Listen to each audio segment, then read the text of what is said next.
সকাল সকাল ঘুম থেকে উঠে পড়লাম, উঠেই সালে দিয়ে দাঁত ব্রাশ করে নিলাম। আর মাঝেই আমি মোরগের বাসাটা খুলে দিলাম। মাশাআল্লাহ, আমার মোরগগুলো অনেক সুন্দর। মোরগরে খাবার দেওয়ার জন্য ঘরে ঢুকলাম। মোরগের জন্য কিছু ভাত রেখে দিয়েছিলাম, এখন আমি মোরগগুলোকে খাওয়ান দিয়ে দিচ্ছি। তার মাঝে আমি একটু ফ্রেশ হয়ে নিচ্ছি। বাহ বস বাহ, কি দারুণ ছড়া বানিয়েছো।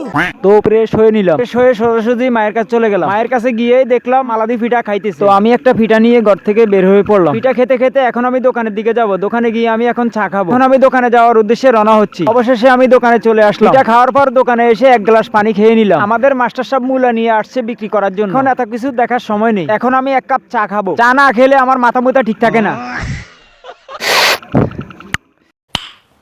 আমার খোকন ভাইয়ের দোকানের চাটা অনেক অসাধারণ হয়েছে। যতই খাচ্ছি ততই ভালো লাগছে চাটা। তার দোকানে চা না খেলে রাতে আমার ঘুম হয় না। এলাকায় এসে দেখি ভাই বারোদারা কাজ করতেছে। তো আজকে আমি কাজে আসতে পারিনি পারিবারিক কিছু ঝামেলার কারণে। ইনশাআল্লাহ কালকে থেকে কাজে লেগে পড়বো। আমিও রাজমিস্ত্রির কাজ করি, কোনো কাজই ছোট না। সব প্রফেশনকে রেসপেক্ট দিতে হয়। যে রেসপেক্ট দিতে জানে না সে কোনো মানুষই না। তো আজকের ভিডিওটা এই পর্যন্তই। আমার চ্যানেলে ডেইলি মিনি ব্লগ পেতে পেজটা ফলো করে রাখুন। আর যারা ইউটিউব থেকে দেখছেন তারা সাবস্ক্রাইব করে রাখুন। আই এম সোহাগ ভিডিও, এটাই বাস্তব। I love you. হ্যাঁ।